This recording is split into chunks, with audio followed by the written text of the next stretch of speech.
ഈ ഒരു ശ്ലോകം ഏറ്റവും നന്നായിട്ട് വൈകാട്ട് പഠിക്കും. അന്യഥാശരണം നാസ്തി. എല്ലാ ഈശ്വരന്മാരുടെ മുമ്പിൽ നമുക്കത് ചൊല്ലാം. അവസാനത്തെ ഭാഗത്തിൽ മാത്രം ആ ഈശ്വരന്റെ നാമം ചേർത്തായിരിക്കും. അടുത്തത് വളരെ വിശേഷപ്പെട്ട സ്വപ്നമാണ്. അടുത്തത് എന്താ എഴുതിയിരുന്നേ? പറഞ്ഞേ, എന്താ എഴുതിയിരുന്നേ?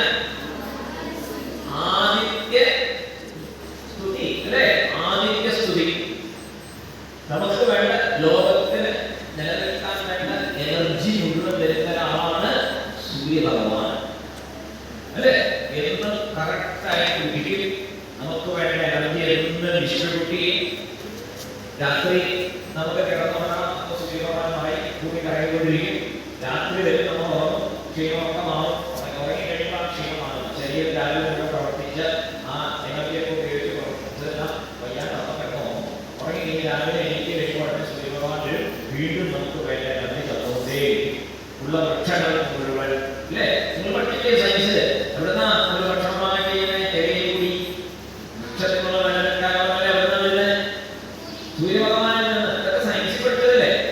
എല്ലാം തരുന്ന ആളാണ്, സർവ്വതും തരുന്ന ആളാണ് സൂര്യഭഗവാൻ. സൂര്യഭഗവാന്റെ ആ പ്രകാശം കിട്ടിയില്ലെങ്കിൽ ഭൂമി നശിച്ചു പോകും. ഉണ്ടാകത്തില്ല, ഒന്നും ഉണ്ടാകത്തില്ല, എല്ലാം പോകും. നമ്മളെല്ലാവരും തന്നെയാണ്. നമുക്ക് സൂര്യന്റെ എനർജിയാണ് നമ്മളെ നിലനിർത്തുന്നത്. ഇത്രയും പ്രധാനപ്പെട്ട സൂര്യഭഗവാനെ എന്തെങ്കിലും നിങ്ങൾ പ്രാർത്ഥിച്ചിട്ടുണ്ടോ? ആലോചിക്കും. രാവിലെ വേറെ മറ്റൊക്കെ പോകും ഇല്ലേ? ഇതേ വന്ന് നേരെ അക്ഷാമിയൊക്കെ തുറന്നിട്ട് വന്നു. മുകളിൽ നിൽക്കുന്ന പ്രത്യക്ഷമായിട്ട് പ്രകാശിച്ചുകൊണ്ടിരിക്കുന്ന ആ ഭഗവാനുള്ളോ?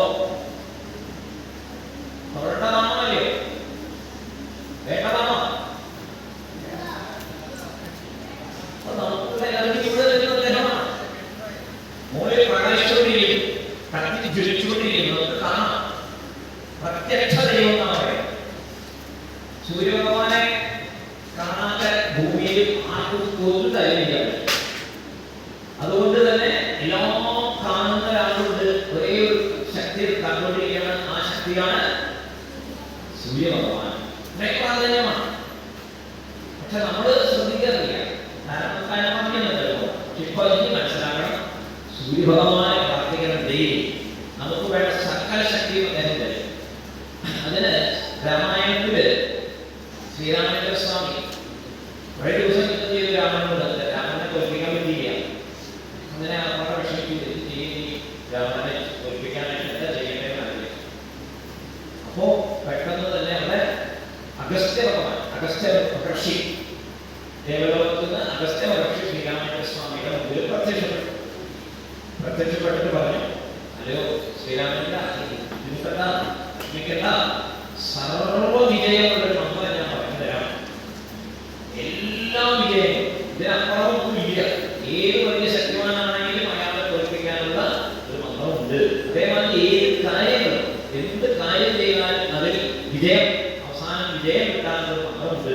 അത് ഞാൻ നിനക്ക് ഉപദേശിക്കാം എന്ന് പറഞ്ഞ് അദ്ദേഹം അവിടെ വെച്ച് ആദിത്യ ഹൃദയം എന്ന ഒരു മന്ത്രം ഉപദേശിച്ചു. എന്ത് മന്ത്രമാണ്? ആദിത്യ ഹൃദയം, സൂര്യഭഗവാന്റെ ഹൃദയം. ആ മന്ത്രത്തിന്റെ പേരാണ്. ആ മന്ത്രം ശ്രീരാമചന്ദ്ര സ്വാമി അവിടെ വെച്ച് പഠിപ്പിച്ചു. കുറച്ച് ശ്ലോകങ്ങളുണ്ട്, അത് പഠിപ്പിച്ച് ശ്രീരാമചന്ദ്ര സ്വാമി അവിടെ വെച്ച് തന്നെ പഠിച്ചു, അവിടെ വെച്ച് തന്നെ ജപിച്ചു.